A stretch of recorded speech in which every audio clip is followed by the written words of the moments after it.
staff and students are doing things that reach far beyond the classroom. At the middle school, they're doing a fundraiser for American Heart Association. It's just one example of many examples of kids and staff doing great things for our community that reach far beyond just the classroom. So. Thanks, Dave. Anyone else? Commendation and good news? Okay. Next part of our agenda is comments and suggestions from the audience. We have a policy 213 with public participation in board meetings, and we have April Shepard who has signed up, and you're allotted 5 minutes. Bear with me, I've lost my voice, so believe me, I have to live with it, I'm sorry. So I gather you guys have made a decision to make masks optional in school. And I get that that comes from guidance from the Iowa Department of Health. My question is, do you guys know where they got their information? Because as of Saturday, CDC guidelines still suggest and recommends that schools kindergarten through 12th grade still use the same COVID protocol we've been using for the remainder of the school year. And with 3 weeks left in, and I noticed that you all have your masks on, even though if we've been vaccinated, I've got both of mine, and I still wear my mask everywhere just because it's the safest thing right now. We are on a downward trend, and that's a great thing. I get that there's not any fears that you guys have had contact tracing within the school, but I would believe that a big part of that is because of masking. There's 3 weeks left. I get the Iowa Department of Health recommends, and I get that we've followed what they've suggested all along. But if I'm wrong, and I may be, and anybody can let me know on this, up until this point, they've followed CDC guidelines, but they've changed it. Okay, so they have not. That's good to know. We may have been doing something before they even suggested it, would be my guess in the beginning. My kids, my son has his first vaccine. My daughter's not even eligible yet. I didn't see my email last night. And while I appreciate the email, I believe that the decision and the delivery was way off mark. If school's going to be out on Monday or any day of the week, I would get an email, a text message, and a phone call. I don't check my emails on Sunday. It's kind of my get away from technology day. So today my 9-year-old came home and informed me that she didn't wear her mask all day because the teacher told her it was optional. Had I been aware that that was the case, optional, I would have been sure to instruct her that it was not an option for her. It was not an option for her, but she was told today that it was.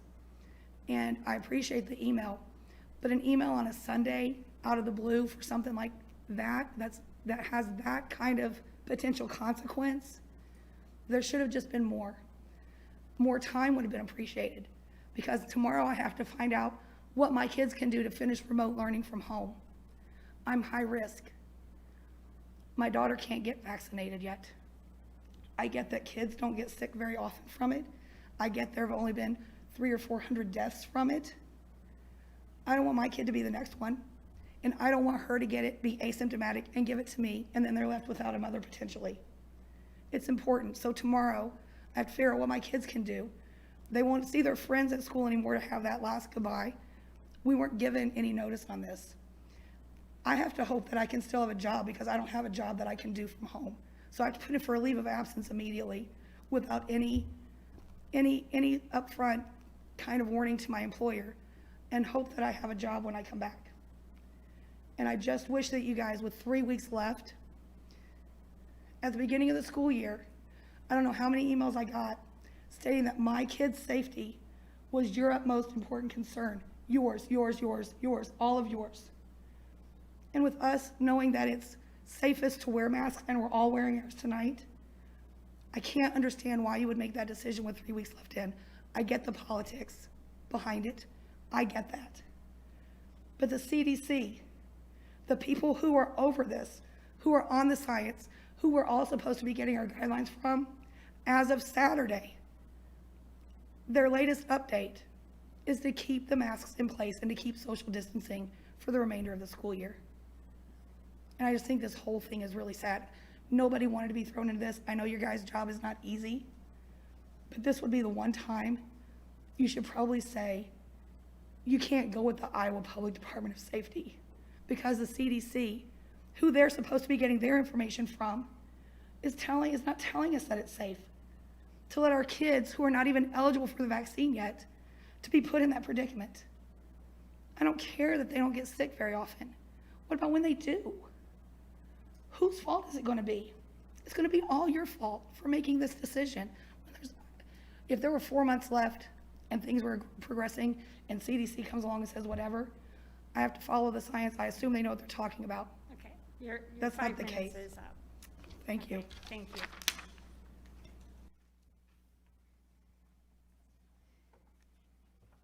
Is there anyone online that has made any comments? Okay, thank you. We'll go on to consent agenda. Can I get a motion to approve? So moved. Is there any discussion? Do we have an updated personnel sheet? We do.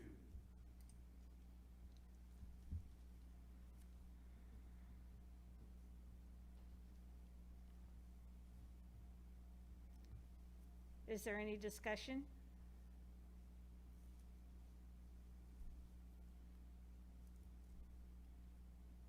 Vote, please. Mr. Hendricks, Yes. Mr. Houston, Yes. Mr. Stoffer, Yes. Mr. Wyledge, Yes. Ms. Adkins. Yes. Mrs. Sheffel. Yes. Report 6.01, Summer Projects Report. Thank you.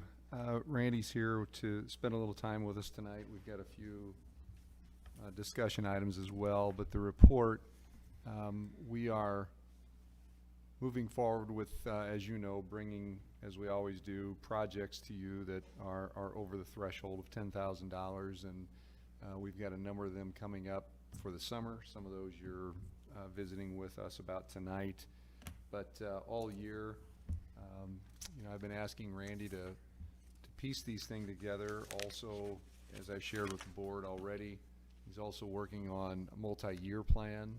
We're kind of realizing that it's probably going to have to be more than 5 years because there's a lot of stuff on there. And maybe when all's said and done, it'll be looking out and predicting over about 10 years, but we're planning on bringing that in the fall. So this is just the list that's been compiled, and Randy's here to speak a little bit to it and take any questions, but these are the planned projects for the summer. This was in your board packet.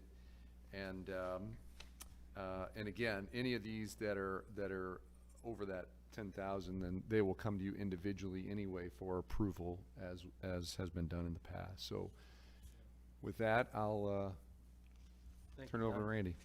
Thank you, Dr. Knos. On your desk, you'll see a printed out piece of paper I put together for y'all.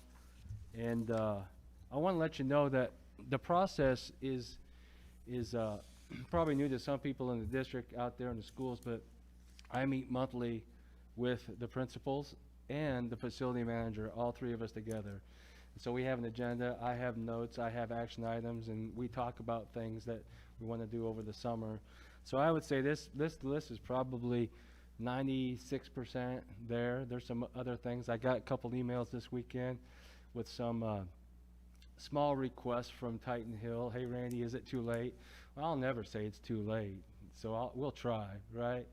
But so I want you to know that, and then also call attention to the cells that are yellow.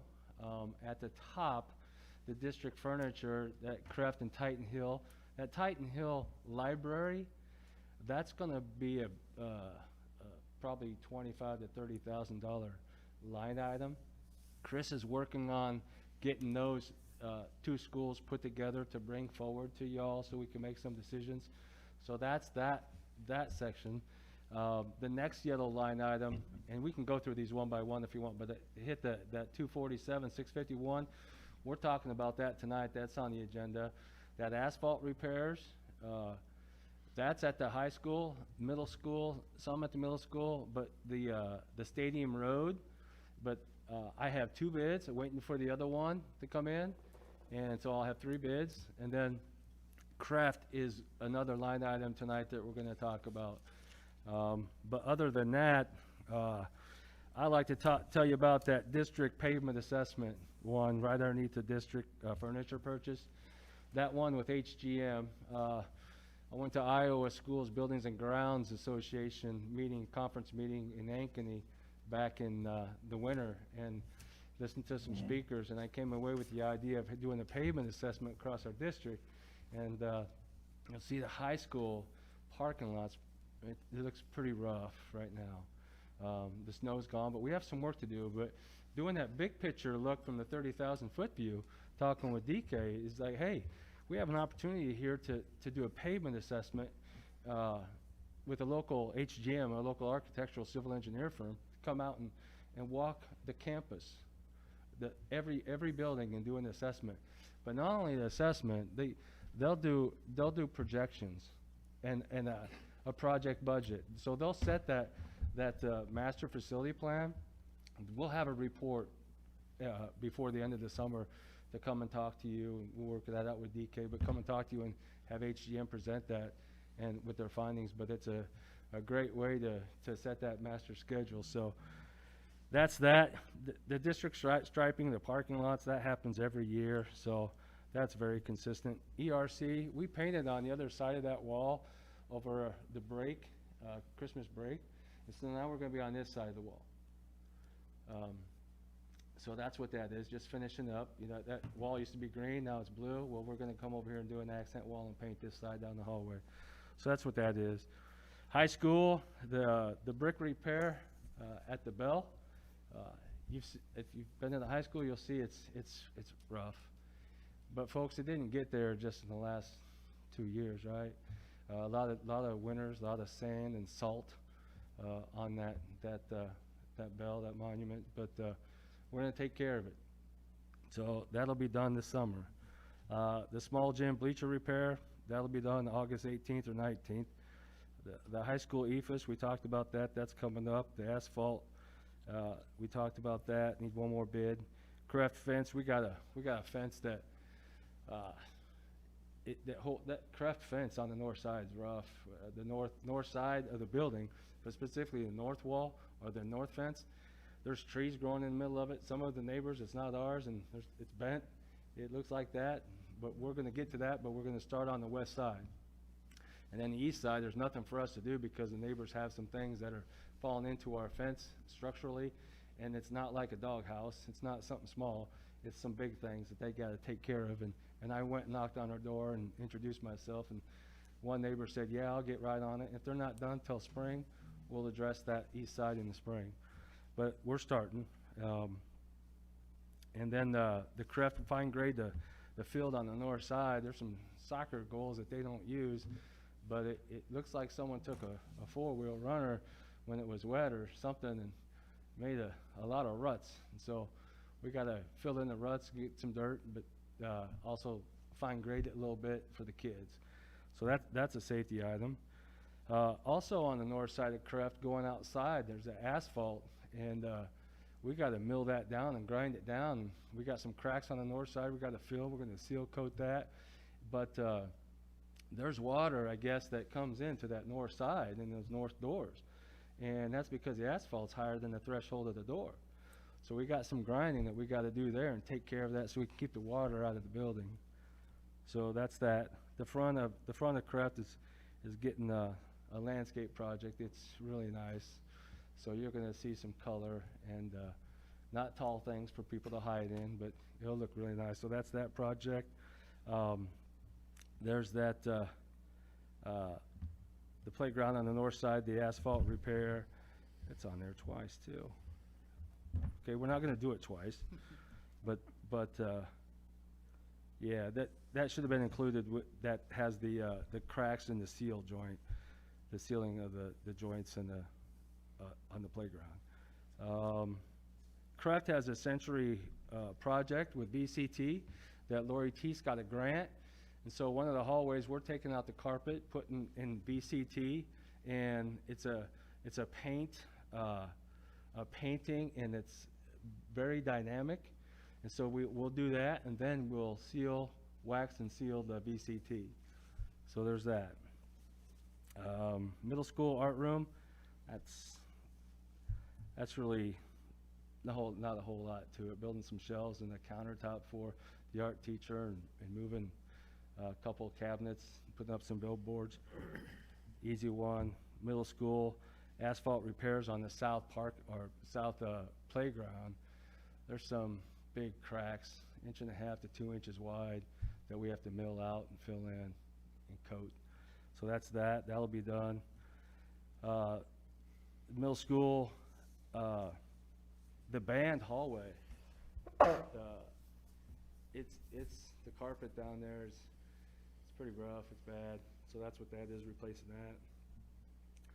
Middle school, we got the boiler, and there's a dryer that's I don't know if it was there when I was in school, but it's old, and it's been abandoned in place over there in the gym on the girls' side where they did laundry. And it's just been abandoned in place. And then there's 2 boilers that have been sitting in this room for, they're old. I think they serve or Central Elementary, and they've been out of service since 2008. And they're heavy and they're big, and they need to come out because we need the square footage for storage. So that's that project. Carpet 4 rooms. Yeah, that's going to be routine with the middle school until we get them done. Middle school, the emergency generator, you guys approved that. That's good to go. Middle school gym replacement on the west side. That's going to happen August 18th, 19th. That's good to go. The middle school scoreboard installation, that's going to happen. So you can thank Jim Dermody and the foundation. They bought some new scoreboards, and they were installed in the high school big gym. They're really nice. But the old ones came down. The old scoreboards came down. We're going to take the old ones and take them down to the middle school, and take those old ones in the middle school, take them down, and maybe the booster club, or they can have an auction and sell them. But so we'll take the ones down from the high school and install them at the middle school. So that's what that is. Bluffs Electric will do that. Middle school, high school, the wood floors. There's 3 gyms. They get finished every year, refinished. That's what that is. Titan Hill, ADA access between the parking lots. It's a sidewalk. We'll get that done. It's to be determined. It's a small project. I got a couple people that said, yeah, they'll come look at it. There's the playground, asphalt repairs at Titan Hill. Easy job. Titan Hill retaining wall. In the front of the Titan Hill, you'll see that retaining wall. It's leaning out towards the sidewalk, and probably about 70% of it. So we'll take it down, use the same wall material, take it down and square it up, and so it doesn't lean on someone and fall over and hit somebody. But and then Titan Hill, Dana has a spreadsheet, and it's small items like, hey, hang a chalkboard in Mrs. room, or can we paint one wall, that sort of thing. Just really small stuff. And so I didn't put it on here, but it looks like Titan Hill has 3 things. And so if you look at it that way from volume or dollar-wise, you're saying, what the heck? What's happening with Titan Hill? Well, another thing that we did at Titan Hill is the pool. We had a situation with the pool that the ceiling tiles above the pool they're out. They're beat up, they're tore up. So they had to do some fixing on the pool filtration system, and it was a good time to take the pool down. So we took the pool down, took care of the ceiling tile. We had to bring in scaffolding. We took care of the ceiling tile, and then the pool hadn't been painted in 14 years. So we power washed the pool, we etched the pool, and we got Tnemic paint in there, and AAA painted the pool. And so we filled it back up. Oh, there's a code item that we had to take care of too in that pool. The area drains inside the pool. The pool drains at the bottom of the pool. they have to have the bolts replaced. So we had to buy a bolt kit and replace the bolt kits. And we had to document that for code, so when we get a pool inspection, we can show them that this was done. So there's things that are happening that they don't happen in the summer. They happen when we can have time off and we can fit it in. But we've been busy. And so a lot of things, good things happen, good momentum, but I'd say this is 96% accurate. So with that, there is a master facility plan to do in 5-10 years. And so a lot of it right now is Post-it notes with ideas and years and put it on a 3-ring binder. And a spreadsheet has been started, and we'll work through those. And another little update too on one project that is finishing right now is the baseball and softball field. You want to call it a late spring, early summer project. Baseball field's gorgeous. We're waiting for some of the warning track material. Again, this is supply chains being stressed. We have to get the rest of the warning track, this crushed brick, from New Mexico. Not here locally, not even at Sioux City where Diamond Pro was getting it. It's coming from, the rest of it is coming from New Mexico. So Don will tell me when it will be here, but I don't know if you all have a chance. The baseball field looks gorgeous. The softball field, the skin, the lip, it looks really nice. And all the sprinkler heads are taken care of, so we got good sprinkler heads, good sprinkler system. That's all repaired. So now we're at the point to where we'll need that training, right? We're going to train, and they're going to train us and tell us who does what, and we'll get with the coaches and make sure we know who's doing what. But that's just finishing up a project and doing what we said we'd do. So Not really a summer project, a pre-summer yeah, project for yeah, the summer. yeah. So, Yeah. bottom line, they're, as I mentioned, most important, anything over 10,000 that's on this list or anything else that would arise, obviously, we would bring to the board for approval. But as Randy refers to this as the vast majority of what we'll be doing this summer or prior to the summer.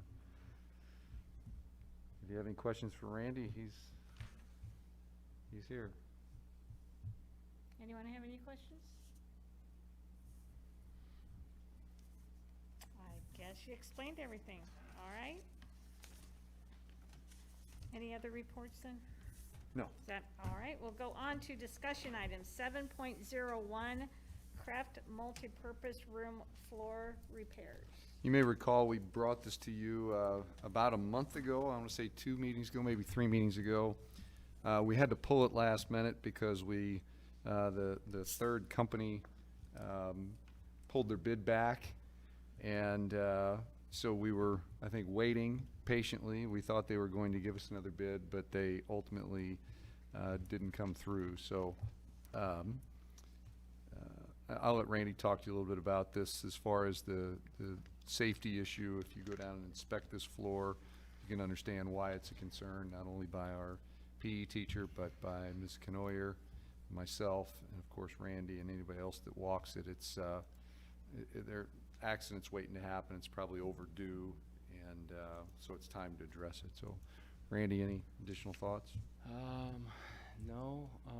Can they do the work? Yes, they can do the work. They'll get it done. We'll make provisions that the dust will not get into our HVAC system. It will wet it down, and but they can do it, so we can get it done on time, and we can get it done on budget. And that was my big concern, and getting the things done. And so, yeah, Jerry said he'll get it done. So. Is this something that needs to be done every 20 years, or was there something with the flooring that was in there that wasn't going to last longer than that? Doreen, I think that with all the flood waters, and my mom lived down there, and the water that come up in her basement and mess with her basement, and that's below grade, right? Well, it wasn't full basement, but half. I think the hydrostatic pressure from that water, and I'm not a geologist, and I'm not a civil engineer, but things move, and you can go down there and you can see that it's been happening for a while. A gentleman that hasn't worked here for over 5 years did one of the repairs. I asked Mrs. Toole, I said, who did that? She told me who did it.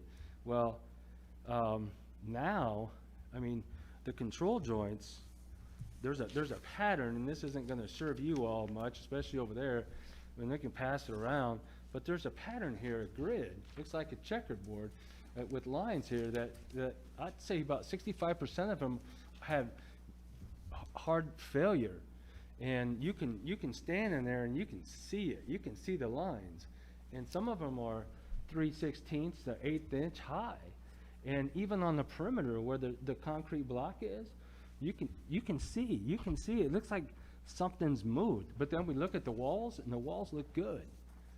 So this slab, the floating slab, it's got wire welded mesh in there, but it's the joints, the control joints are failed. So is it an anomaly? Is it every 20 years? Doreen, I don't know. I think it's Okay. more a product of, you look down the hallway and you don't see as much. If not, nothing. The hallway that we got included in here, yeah, that's right across from the gym going south by Mrs. Toole's office and over, I think it's the music lady, her room. But I'm not talking like just little cracks, you know, like you Right. see in the drywall or something. I'm talking about joint failure. And so the right thing to do, if we went, originally we were looking at just where the cracks are, let's go out one VCT on each side, they're 12 by 12, and cut those out and repair the joints.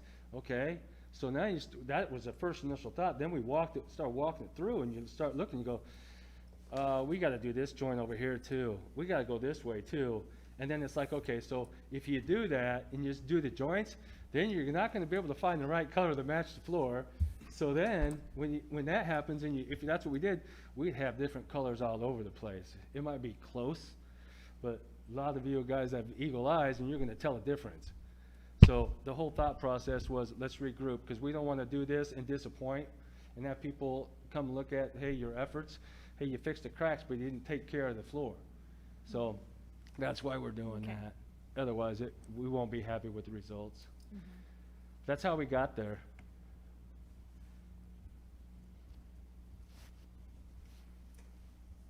Does anyone have any other questions? All right, thank you. We'll go to 7.02, high school EIFS repair. That is exterior insulation and finish system. I had no idea what Stan stood for Okay. until Randy helped me find that. I even had it spelled differently, but it is what it is. It's the high school exterior insulation and finish system. It is basically what you see when you look at the high school building, and to really bring your mind right to what we're talking about, it's what Chuck had power washed half of, I think right before I came on board. And you know, you really, these pictures that are up, that there's just a whole bunch of them, they really speak volumes to the fact that we've clearly over the years, I don't know if ignored's the right word, but maybe didn't even realize with that kind of a finish that we needed to be paying attention and maintaining. But clearly, without addressing these very significant things that will cause the whole structure is failing, and without power washing that doesn't make a whole lot of sense without fixing it. We have this nice beautiful auditorium going up, and the last thing we want is the skin of the building to fail. So Randy, anything you want to point out? Yeah, Dr. Kanosh, you hit the marks. And I'm just watching Dave go through these pictures, and they do tell a story. But it's a new day. So that right there is a joint that needs to be recaulked, and I want you to see that going from left to right, that's the grout. right? That's the brick surface, that's not even ephes. And so when we say we're gonna recaulk the building, we need to recaulk the building, it's time. So it's just not around the ephes, and that's where the birds like to hang out. There's a bird nest on the south side on these bigger holes. But there's a, let Dave keep going through this. Yeah, so as he, I'll tell you, Dave, when you get to this one that has the aggregate, yeah, there's a joint, and there's a really bad joint one on the north side. But, yeah, so the thought process here, I want you to know that the research and the homework I did, I talked to Kelly with BVH, but I also talked with Kim Bogatz with HGM, and they both recommended that when they write a spec, they recommended Stowe. And so I got a contact with the Stowe rep here in Omaha. That's the worst joint in the ephes. That's the worst joint on the building. And if you can zoom in, Dave, I don't know if you can here, but yeah, that's rough. So I got hold of the Stowe guy, and me and him spent a couple hours walking the building, and the process, he shared with me the process, and I did my homework, and I went and touched base with Kelly, and I talked with Kim, and we're doing the right thing. In fact, the recommendation is to reskim all the ephes every 10 years. So if our school was built, I think it's 1999, we're talking 20 years. That's a bad joint too. 20 years, that's a long time. And give him credit, because Chuck did power wash a couple summers ago. But even on that east side and that north side where he was working and walking around the building with that JLG and power washing, you can go over there and walk it right now and see that it's back to what, not as bad as it was, but what it is. That picture right there is when they talk about exposed aggregate. So we need to power wash the building, the ephes. We need to recaulk all the joints in the building. That's included in this. Power washing is included. And then after that, what we need to do at the ephes, they'll fix the holes, the bigger holes. They'll fix those by cutting out all the way. And there's insulation, and then there's the fiberglass, and then there's the ephes, that acrylic final finish. There's that. They'll cut that all the way out and get to the block wall or the concrete, and then that's where the insulation goes back in. That's where the mesh goes in with the base coat, and then here's the primer, and then here's the final acrylic finish coat with the aggregate, right? But in order for everything to stick to the ephes, it has to be power washed. And it has to have that base coat with the mesh. So it's a process, a building process. But you look at the water damage. One of the concerns I have is on that south side where those big holes are. Is what happened? What are we going to find? We don't know what we can't see, right? What's going to happen when we go to patch and then they say, hey, we need you, Randy, come over here and look. So there's no contingency in there because you don't know what you don't know. So I don't want to shut that door. But the other question I had for Failwich is, okay, can you do it on the whole thing this summer? You'll see on there it says phase 1, phase 2, because back in February when we started looking at this, here's the thing. In my mind, I'm going, okay, we need to break this down in phases.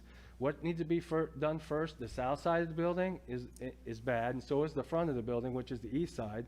Let's do those sides first.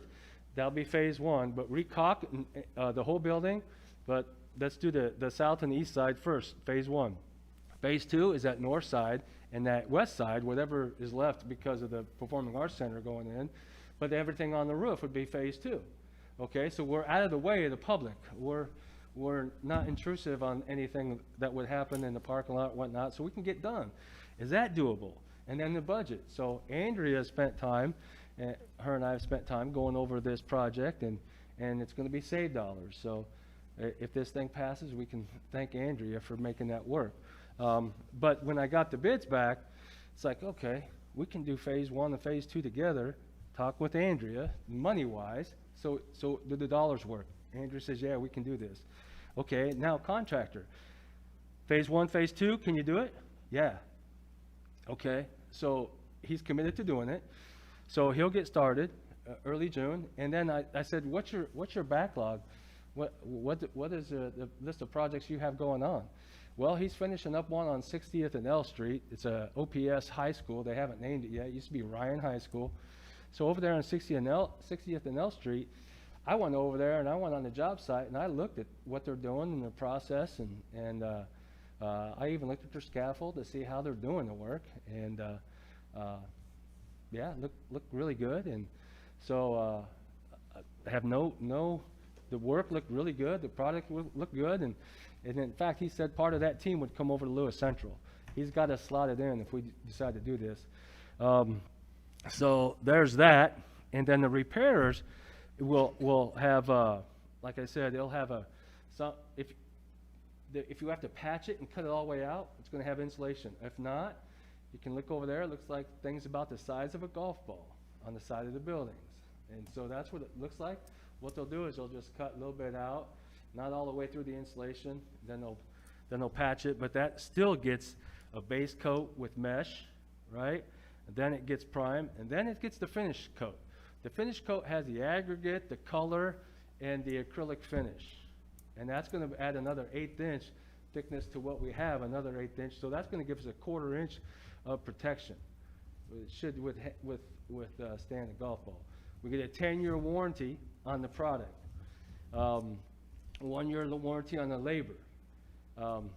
So we're good there. During the construction process, Mr. Tierney, the stow rep here in Omaha, will be on site inspecting, doing spot inspections, but he already does inspections with Phil, or whoever's doing the work on some of the projects that he has his material on. So there's that.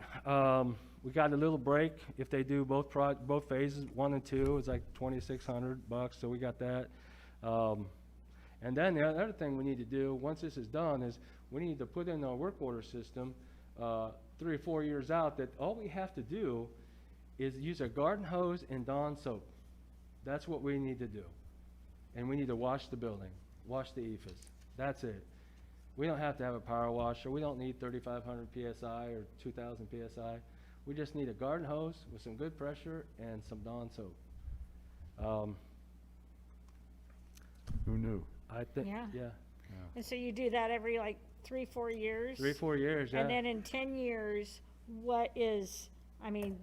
this cost is for all the repairs and everything Yeah. now, but what is the cost in 10 years to maintain this? The skim coat, what's the skim coat Right. cost? They didn't break that out for me, Okay. Doreen. I didn't ask them to do that. But that would be I certainly something to put can. on Yeah, your on the master spreadsheet. facility plan, absolutely. Right. So Absolutely. every 10 years, we know that this needs to be Yep. done. Absolutely. And it might not be this company, it could be another company. Correct, So- but we still need, approximate cost so you can put it on your spreadsheet. Yep. If they're doing patchwork, is our building going to look patchy? No, because that last coat, Amy, is the finish coat is it's got the color, the resin, the acrylic, the aggregate, so it adheres to that mesh and that base coat, so that will, the whole thing gets skimmed, re-skimmed, all of the EFS gets re-skimmed, all of it's re-skimmed. And if we didn't do that, folks, and we just did part of it, and we just painted the other parts that we didn't re-skim, it could look like a checkerboard. It will look like a checkerboard, even if you had the same colors. It's just a different material that you're putting the color on. I just want to make sure because I know like my parents had to replace one of their garage door panels and the garage door company said, oh yeah, it's exactly the same color. No, it's got 10 years of Yeah. sun bleaching to Yeah. it and this building's got 20 years. And even though it's light colored, the last thing I want is for somebody to drive up and go, what did they do to their building? Right. Okay. It's like vinyl siding. You get hail damage and you've had vinyl siding for 3 years, 5 years, and you go Yep. to Menards and buy some and you look at it and go, that doesn't match. Yeah, it doesn't work. It doesn't work. So the right thing to do is to re-skim the whole thing, Okay. get a 10-year warranty. And the other thing it gives us a chance to do, folks, is, look at the precast back there. And it's got some, not curing to do, but some drying out to do. It's got some moisture in there. Look at the different colors. Let it have a summer. Let the summer hit on that. The sun hit that. But this ephes gives us an opportunity to maybe revisit the color of that ephes. So it doesn't have to go back the same color. We can pick another color. But we will this time. Same color this time, just gonna look nice, clean, fresh. Yeah. Right. And good. Yeah. It'll be nice to have it, Yeah. highlight the auditorium popping up in the background, Yep. so. Absolutely. that's- Just, anyone else have any other questions about this? I have just a clarification question, since, what is the difference between saved dollars and what other pool we would have drawn fund had we not had saved dollars? So save dollars is from the 1% local sales tax is originally what it was, and then it became the statewide. And then PEPAL is property tax funded. Both are funds we use for For- facility pieces, so it's just really a balance. And since this one was a higher dollar amount, made sense not to drain Pepple. Thank you. Any other questions? Okay, thank you. We'll go on to 7.003, natural gas program. I'll let Andrea talk about this. We all remember the fiasco in February when the winter storms, especially in Texas, but really spread all across the country and resulted in natural gas prices going through the roof. And we even got a bill that was quite alarming. You remember the board, I put that in a weekly update once, and we have examples of other school districts that had $1 million gas bills for the month of February. So anyway, this is relative to that. I'll let Andrea walk you through it. Yes, so after, prior to receiving our bill, Randy and I had discussions about looking at different natural gas programs, as there's quite a few of them. And then once, obviously, we got our February bill, it's kind of sparked us to start moving on, looking at other options.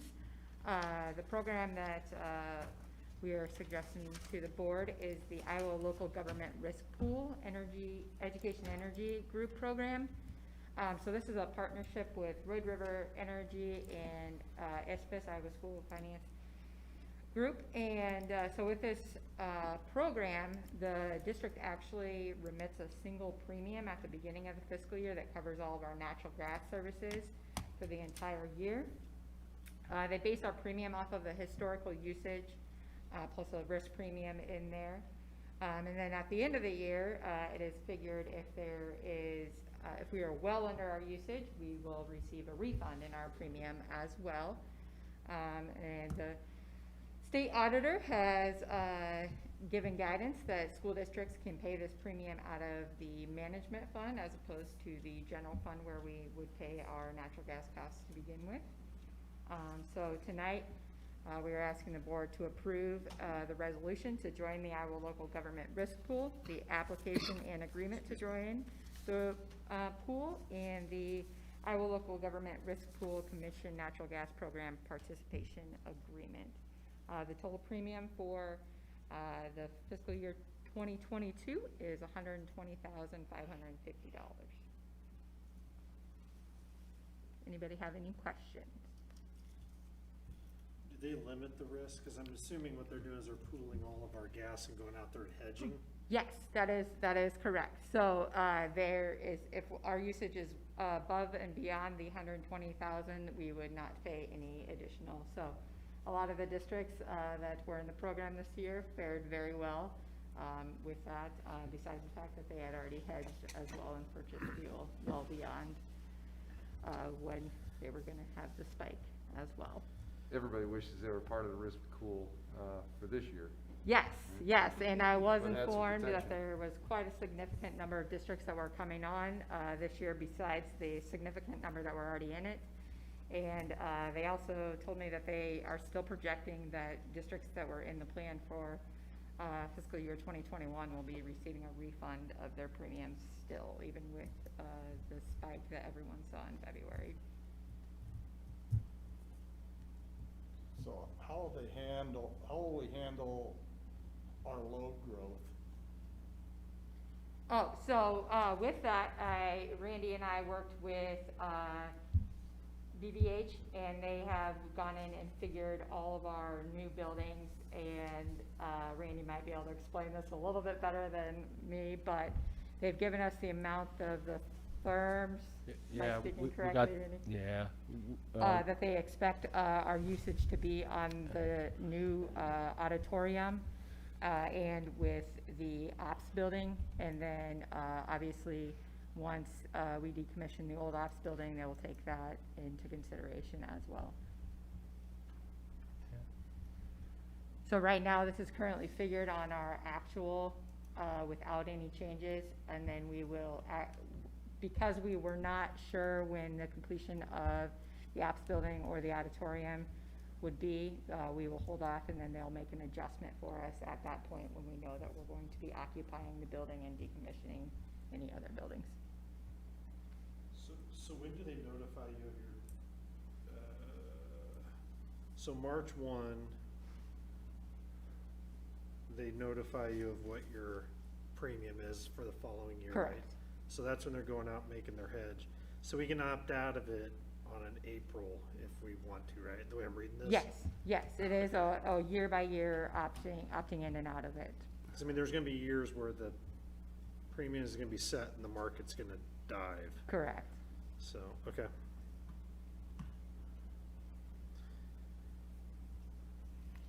And payments for natural gas used to come out, or would come out of the general fund, and now Correct. it won't? Yes, since this is a risk pool, the state auditor's office has given us guidance that we can use management funds due to the type of risk pool. And we don't that's have in to take it out of the general fund later or anything, it's just out of management? out of management. Okay.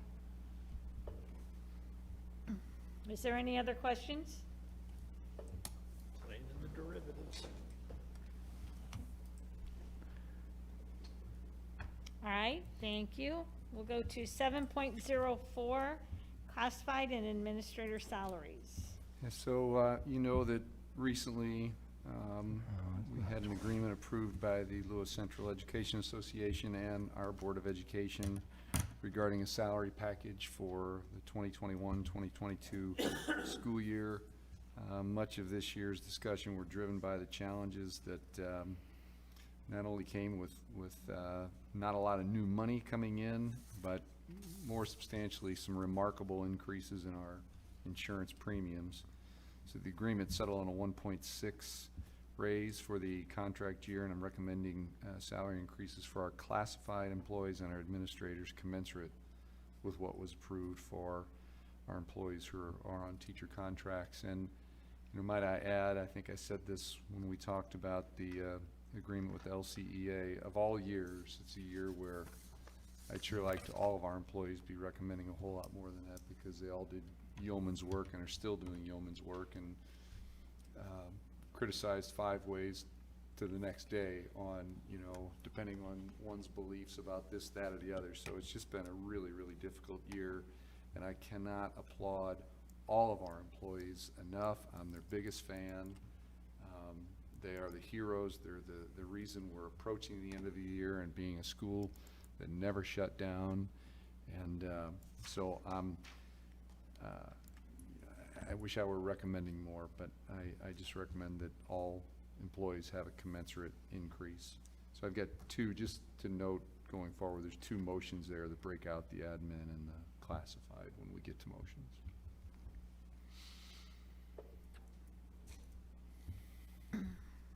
Is there any questions? You do have sheets in front of you that breaks it down.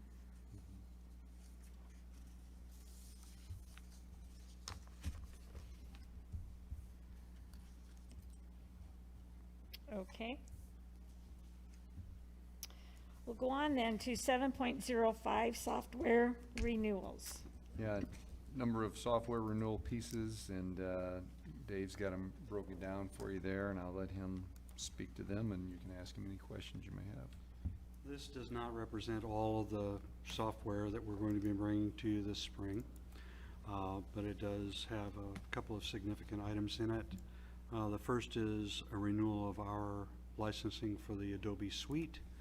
That includes all of the publication software the video production software, the software we use in the publications labs at the high school, Adobe Acrobat, and all of the users that use it, as well as access to all that suite of tools for students as well. That is, it's a volume licensing agreement, and it gives us up to 2,500 users for that $12,125. The second is our Microsoft licensing. We're in a volume licensing structure for Microsoft as well. This includes Windows 10, all the desktop operating system licenses.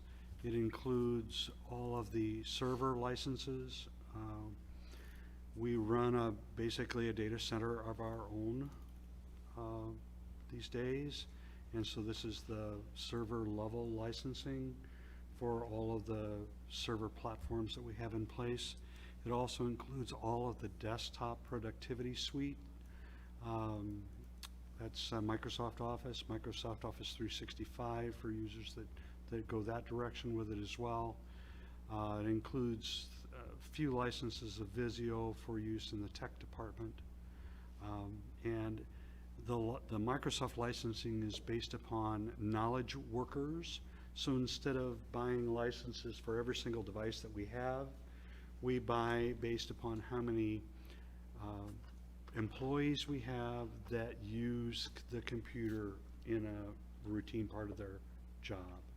And so we're actually, we buy it at 258, I think is what the number is, in the 258 or 256, something like that, knowledge workers. And what that does allow us to do is put the devices everywhere where it needs to be, regardless of the number of times that we do it. Okay. The next item is the Destiny circulation management software and inventory product that we use from Follett. That's what powers our libraries and manages all of our circulation. And the last item for tonight is a set of data connectors that run on servers that allow us to manage student identity through Active Directory and through Google Workplace Administration. There's a connector that listens to PowerSchool, and so whenever a student is created as a new student in PowerSchool, there's a trigger, and the server listens and says, okay, does this person have permissions from parent to create accounts? And if they do, a nightly process handles that student's identity automatically without our people having to do anything with it. Student moves to another district, exits our system, exactly the same thing happens in reverse. The student's account is automatically inactivated, moved to certain organizational units that don't occupy licensing, et cetera, and it's all done behind the scenes without our having to intervene. Saves a boatload of time and energy on the part of our staff. Very much worth it. And so those are the 4 items for tonight for software. Are there any questions? Any discussion?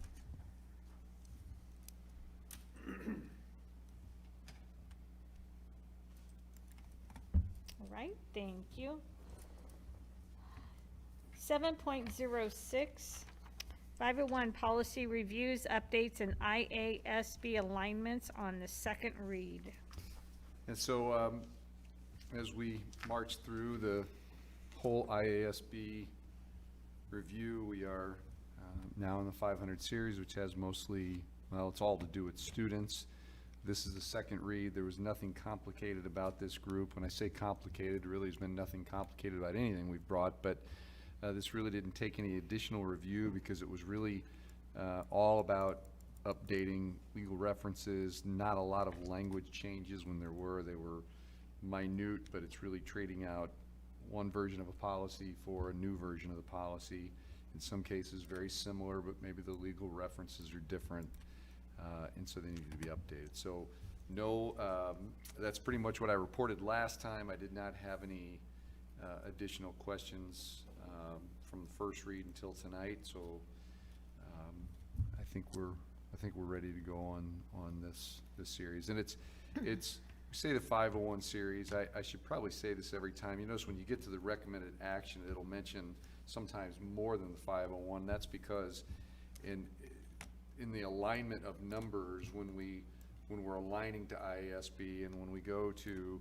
trade a policy out, it may be something that's beyond the 500 series. So you'll notice there's a 604 tucked in there for Title Foreign students. So that's all.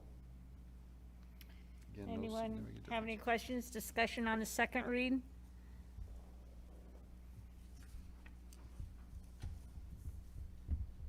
Okay. 7.07, 502, 503 policy reviews, updates, and IASB alignments on the first read.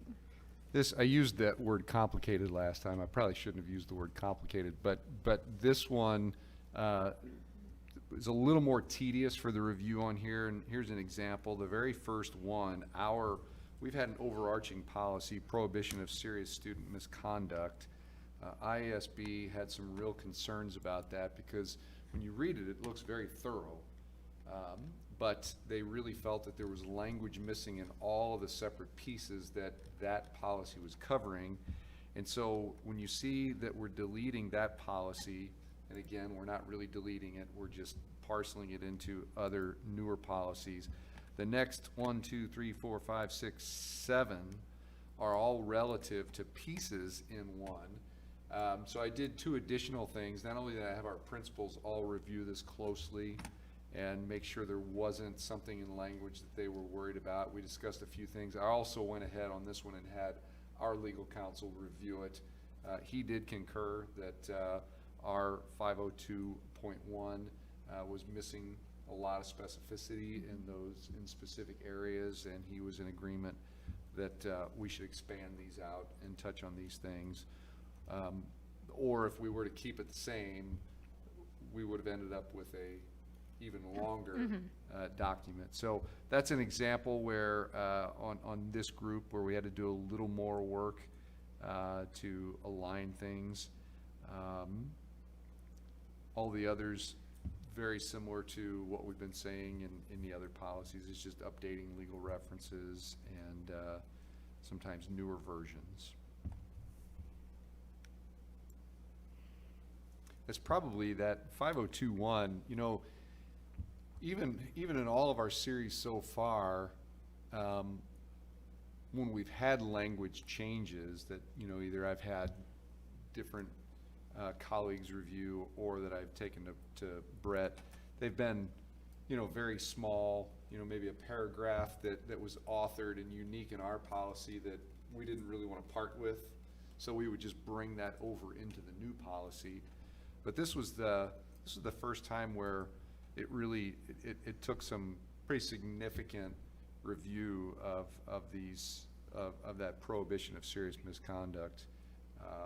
Because I haven't engaged our legal counsel all along, because obviously those costs would skyrocket. But that's why, if you recall, that's why we went with the IASB review, because it was a one-time fee to do a side-by-side comparison. So this is the first read. Obviously, over the next 2 weeks, if the board has any questions about anything they see in there, I'd be more than glad to answer those and bring them back with any needed changes for the second read. Is there any questions or discussion?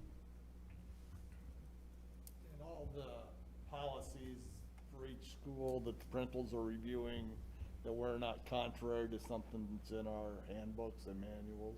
Yeah, so it's a great point, Bob. In fact, I had that in my notes to mention, so you're reminding me.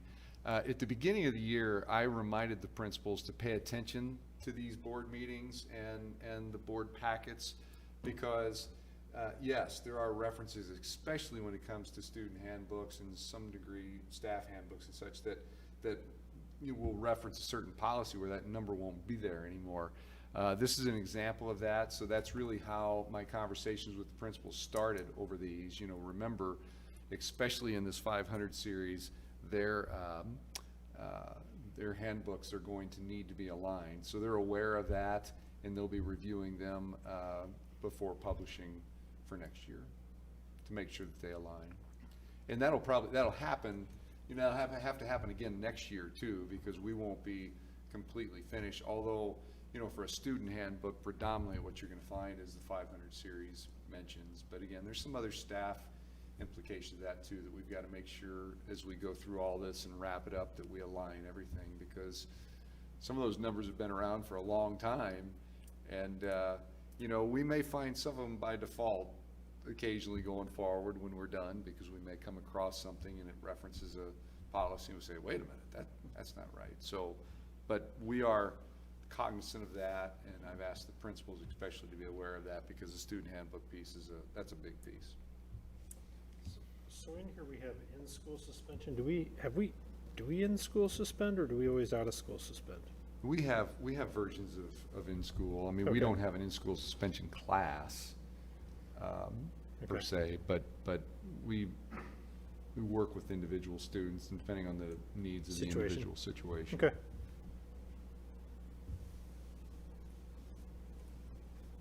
Really try to avoid suspension altogether, if possible. Is there any other comments, questions? And then in the next couple weeks before our June meeting, if you have anything else, you can contact Dr. Knost. We're good on the first read? All right. This is the second portion of our agenda, that comments and suggestions from the audience can be directed to the board. Is there anyone online that has made comments? There is a question, really, for Dr. Knost. This is the first time that you haven't had a COVID update as part of the agenda, so the question was, is there any reason for that? And are you planning on adding that in, re-adding it in, going forward? Yeah. Do you want me to address that? Absolutely. Yeah, the report, I report to the board weekly. And so whether I have a board meeting or not, the reports, if you've noticed, they've diminished each month and have been rather insignificant lately, because our numbers are so minuscule. So there really wasn't anything significant to report. I shared that with the board in their weekly update last week. Clearly, if the board wants that to be every month regardless, then I will gladly bring that to them. But I update the board weekly on that, and there just didn't, it seemed to be somewhat redundant, and there was nothing significant in a report this week. Numbers are all decreasing. Pot County numbers are decreasing. The percentages are still in the hovering between the 6 and the 7% in the county area. But if you notice the number, remember that the percentage for those numbers are the number of people that tested, and the percentages of those people tested, how many were positive. And so even though the number's hanging up there, you're seeing fewer tests and fewer positives. So I think Pot County in the last 14 days, if I remember right, had around 40 positives in the last 14 days. And we have been under 5 district-wide. That's what Health Department tells us, to not report specifics under 5, because sometimes you can single people out unintentionally. But we actually hit 0 at one point last week, and we have no transmission rate in our building. So it's just minuscule, and I share that with the board each week. So clearly, if there was ever something that I felt the public absolutely needed to hear, I wouldn't sacrifice that report. So that's the only reason. Okay. And there it was. Got the report. All right, we'll go to action items.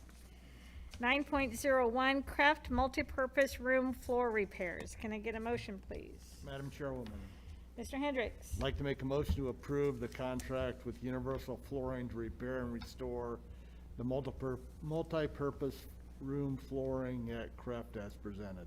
Second. Any discussion?